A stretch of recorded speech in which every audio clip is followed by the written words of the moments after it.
Hey guys, it is officially March 1st. Yeah. Good morning, good evening, good morning, good afternoon, good evening, and good night to whomever you are out there, wherever you are right now. Some of you guys are already either ending your March 1st and beginning March 2nd, or you guys are already on March 2nd. So either way, it is March 1st over here. February is gone. And it is Sunday, March 1st. So that means there's going to be another Friday the 13th, because they said any month that starts on a Sunday, there is a Friday the 13th. And if that's the case, because in February it started on a Sunday. So it said any first day that any month that starts on a Sunday, that is the first day of the month. So that means, yeah, we're going to have another Friday the 13th, folks. This is crazy because February had a Friday the 13th, and now March has a Friday the 13th. Nothing for April, nothing for May, nothing for June, July, August, September, October, November. There is a Friday the 13th. Yeah. So far, 3-4 months. I don't know. So it's gonna be Friday the 13th. Oh no, Friday the 13th. We're doomed. We're doomed. 2 months in a row. We're doomed. No. Okay, so you're watching this video on March 1st, but this will be uploaded on March 3rd on a Tuesday, because my schedule is always Tuesday, Friday are videos, and then every Saturday is a short. So yeah, those are my uploading schedules. So yeah. The reason why I'm making this video is because I saw a trailer for a video game. And so with trailers, you have the green band, which is, depending on the movie, not all movies do this, but the ones that are restricted, rated R, they will have the green band, which is appropriate for general audiences, and they will have the red band, which, you know, when you see it has that red thing, it says restricted for audiences over 18. So that's for the movies. I had no idea that they do that for video. So there's a video that's coming out that was based off a book series and a movie series created by Clive Barker. Now, for those of you who do not know who Clive Barker is a horror author, best-selling author. He's, I guess, right there with Stephen King. He's well known, and he's done movies such as Nightbreed. He's done movies. He's done a movie called Nightbreed.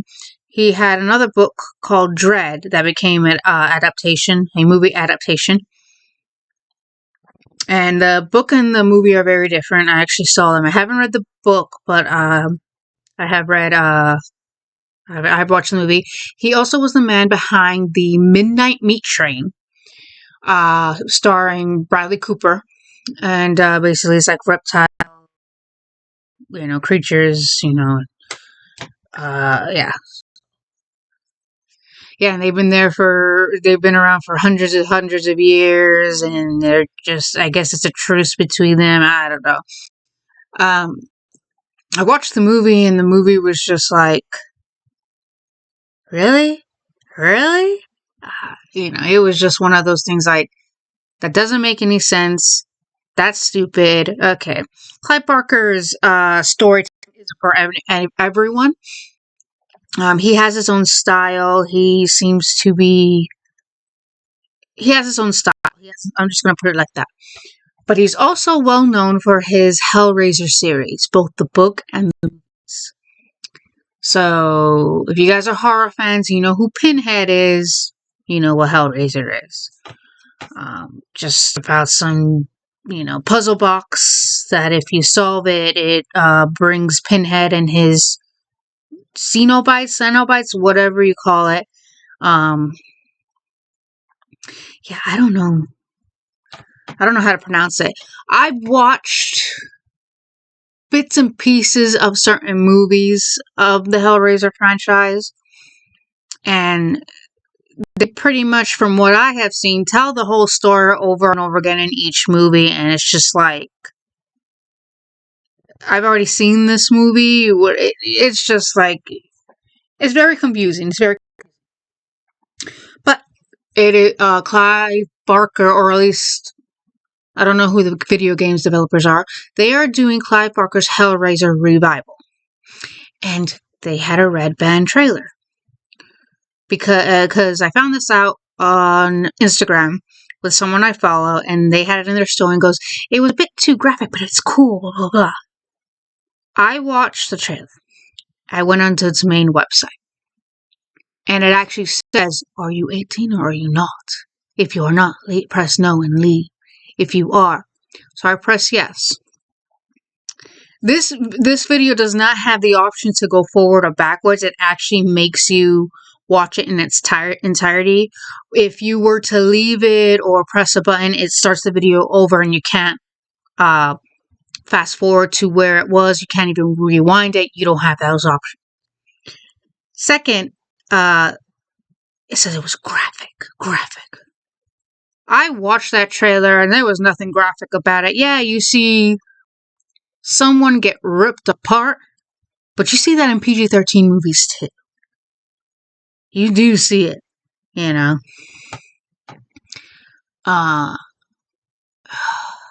don't know, I feel like the word graphic, because you have visual and illustration, that's what graphic means. So like a graphic novel is an illustration, so like Watchmen and stuff like that. The reason why they call it graphic novels is illustration. There's a debate that comic books are graphic novels too, but they're comic books, not graphic. It's just, there's a debate. It's like a useless debate. When I think of graphic novels, I actually think of a novel, like a huge, more than what? How many pages are comic books? Like 30 pages, sometimes 40. A graphic novel is more than 40. More than 40 pages. Like I have the graphic novels of Scott Pilgrim, and they're more than 100 pages long. I have another graphic novel. I have Zero's Journey, which is all of the mangas into one novel, and that's a graphic novel. More than 100 pages. I don't know. That's a debate in itself. But yeah, so the word graphic has sort of become a buzzword because in reality, graphic means details, visual, illustration. Sometimes it means explicit. So explicit content. Yeah, like Watchmen had some explicit content in it, and I don't know for sure. I know I had the special edition of The Crow graphic novel, and yeah, there's some explicit stuff in there. Yeah, and I have some other graphic novels too, and I remember buying them. I had to show my ID, and they were wrapped up too. So yeah, just like mangas. I have a couple of mangas that have some explicit content in it, but nothing like graphic. When I think graphic, is like it stays with you. It's like, oh my god, oh my god. So that's what I think when graphic has become such a buzzword, because it's graphic. That's nothing. Someone told me in Silent Hill F. Now, I've said this time and time again, I'm not a big fan of Silent Hill. I attempted to play 2 of the games. One, Silent Hill, the first Silent Hill game on the PlayStation, and the Silent Hill Shadow Memories, which was supposedly a reboot, or was going to be part 2 reboot. I don't know. It was a long time ago. And I remember attempting these games and just like, this is stupid. This is boring.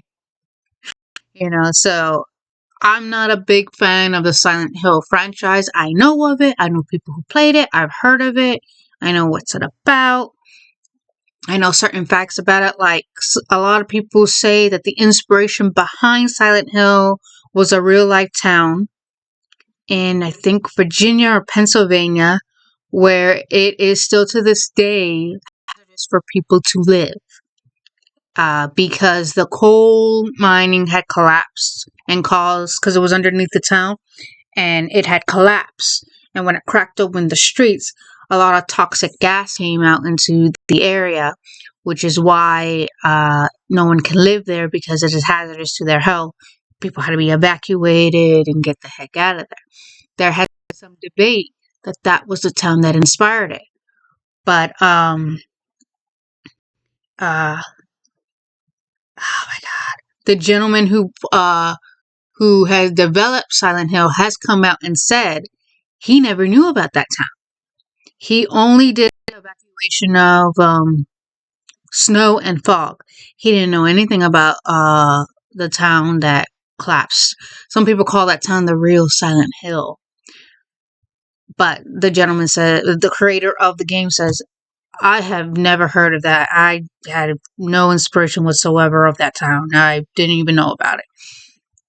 So, yeah. But the reason why I bring up Silent Hill is because Silent Hill F came out last year and it had gotten rave reviews. It takes place in Japan and in the 60s, where Japan in the 60s was very, very different from what we know it today. In the 60s, Japan was very, very traditional. Women had to get married. It was tradition. To back away from tradition was like treason in a Japanese family household. It was looked down upon. It was not okay. Basically, women of Japan were going through the same thing what women of America were doing, trying to get their rights to choose. Now, I'm not going to turn this into a political or feminist thing. Basically, no matter what time period there is, what's happening, almost every country is going through the same thing. Like when I did my documentary and I did a segment of the 70s, I had no idea that everyone else in the country, in the world, in every country, they were going through the same thing for civil rights. The right to have a job, the right to be paid the same thing, the right to be respected, the right to be treated equally as much as the same person. In England, there was a lot of Indian immigrants who just wanted to be treated equally, and they did their own protests. And there was a concert called "Rock Against Racism" and things of that nature in Ireland, and it was known as the Troubles. And it was a time of both political and religious tension. And they wanted equal rights too. A lot of civil rights were sort of stepped down upon. In Japan, they got hit hard after it was called Nixon shock.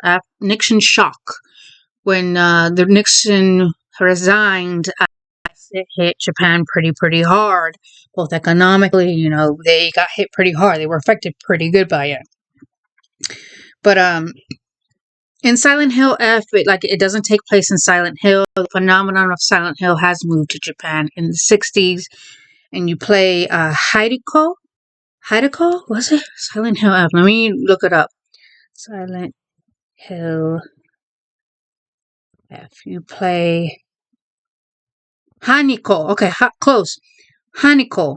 And basically, you have multiple endings of it, puzzle solving. You have different... it's a horror game set in 1960s Japan. So it's a young lady who is... her father has basically given her... Basically had sold her to pay off his debts to get married to someone who's a little bit older than her. And this person she had saved when she was a little girl against a fox. So the fox is symbolic and things of that nature. So she, there's a lot of endings to it, a lot of symbolism. Different endings are caused by different decisions in this game. There's a scene where she gets branded, loses her arm, and has part of her face, cut off. And someone told me, "Oh my God, it was so bad. It was so graphic. Oh, I was clenching. My teeth hurt now. My mouth hurt now because I'm clenching my teeth all the time." I watched that scene and there was nothing wrong with it. I told him about it, like, because you don't understand. You didn't play the game. You don't understand. I understand. And I said, "Oh, I understand. All right. I understand that you don't know what the word graphic even means." Because I wasn't graphic. Well, I thought, when I was thinking graphic, I will admit, the scene from the first Silent Hill live action movie, and yes, I did see that, the scene where Pyramid Head, because I don't know the mother's name, but the mother that was looking for Cheryl, because apparently the director thought it wasn't manly for a man to go look for his son. No, for their child, for their child, especially their daughter. It wasn't manly, so that's why he put a mother in, because it was normal for a mother to look after her child, to look for her child. That's why it was the gender swap.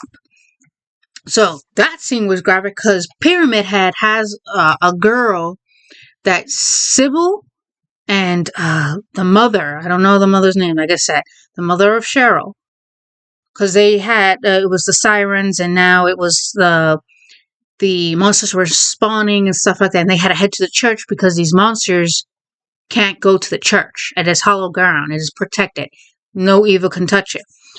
So both the mother and Sybil are watching helplessly as this girl who had ventured out to go get food and was trying to get there didn't make it in time. She is grabbed hold by the neck by Pyramid Head, and Pyramid lifts her up and grabs the skin. As soon as I saw that, I looked away. Because I thought that was stuff. And he does, basically flails her. And I took one look at that. I'm like, oh. It stuck with me for a while. That stuck with me for a while. I'm going to admit that. So that was graphic.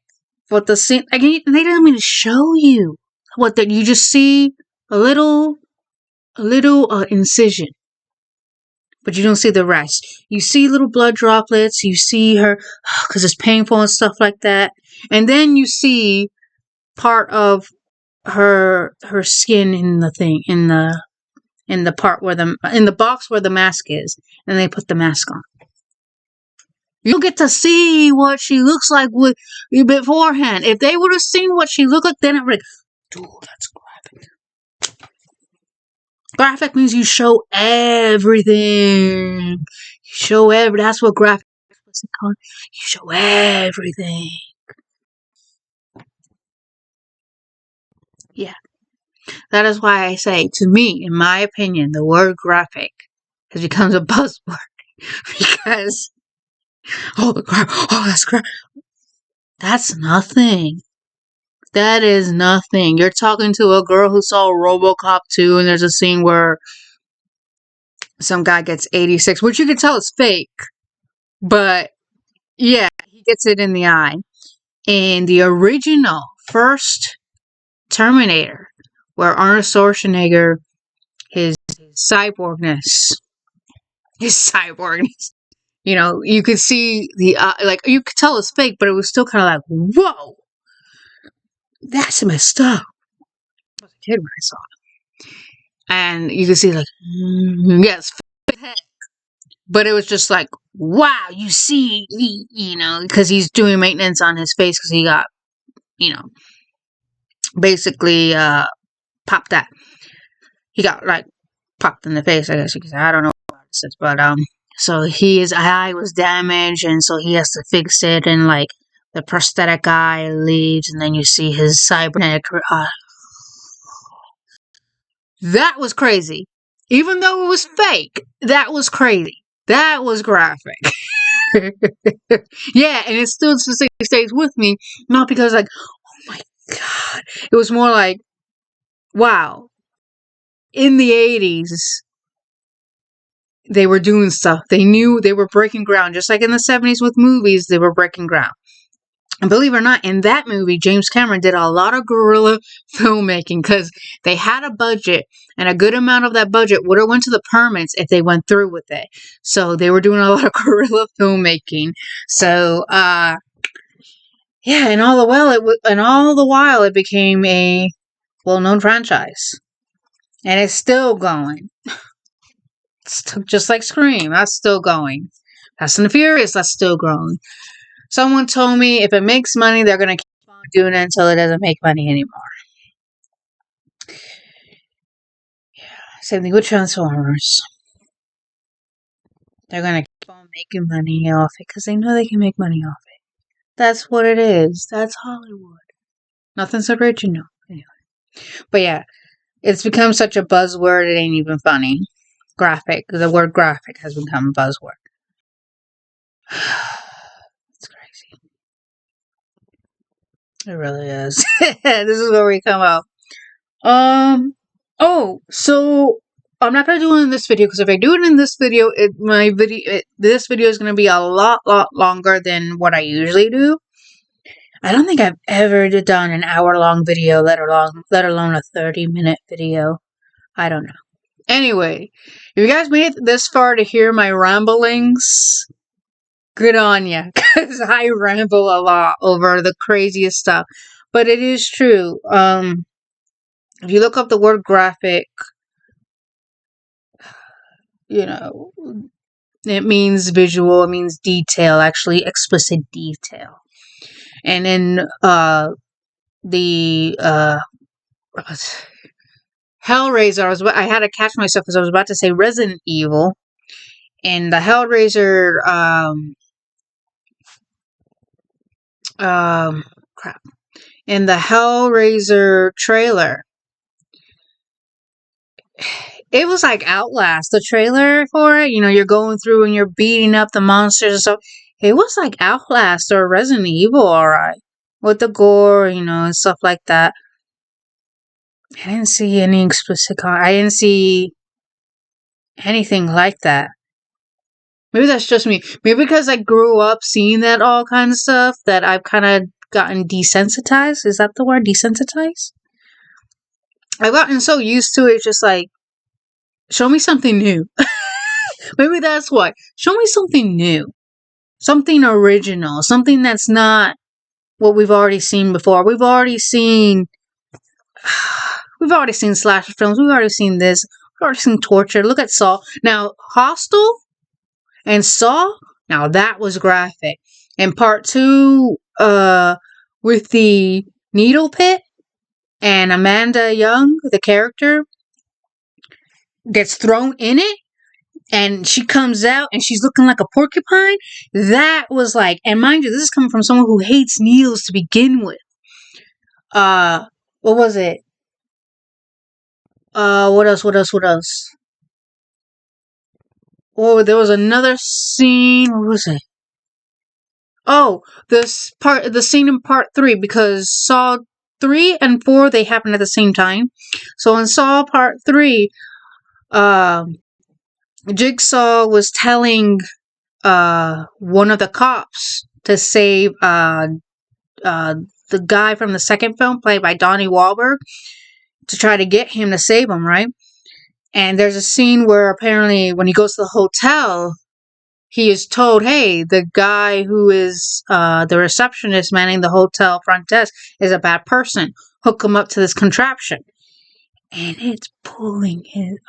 it's like, if you've seen Weapons, at the end, what they do to the witch, what the kids do to the witch, that's exactly what happens to the very bad guy. Oh my god, that was messed up. And then Hostel, there's a scene where there is a girl, she's strapped to a table. No, she's strapped to a chair, and she's Japanese. So she's like, no. They take, like, shears and put the shear on a toe. I looked away because I knew what was going to happen. I know it's fake, but that was too much for me. That was graphic. I looked away. I was like, no.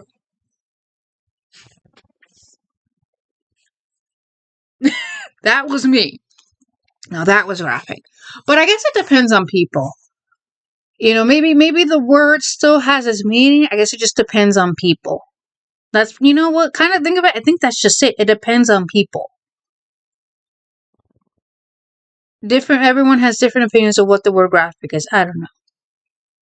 What do you guys think? When you guys think of graphic, what do you think of the word? What's the first thing that comes to your mind when you hear the word graphic?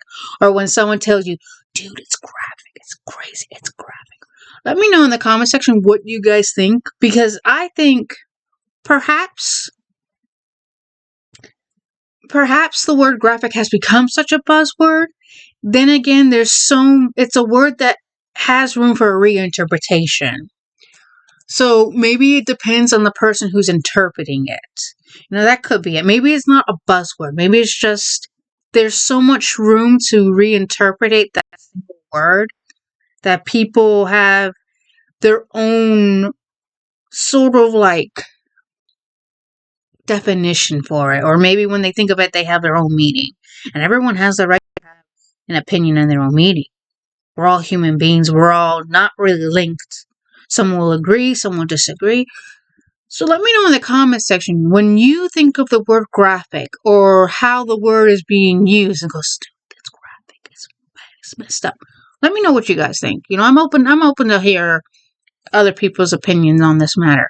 Is the word graphic a buzzword, or is it a word that has so much room for interpretation that it has a different meaning for everyone? Let me know. Let me know what you guys think. See ya.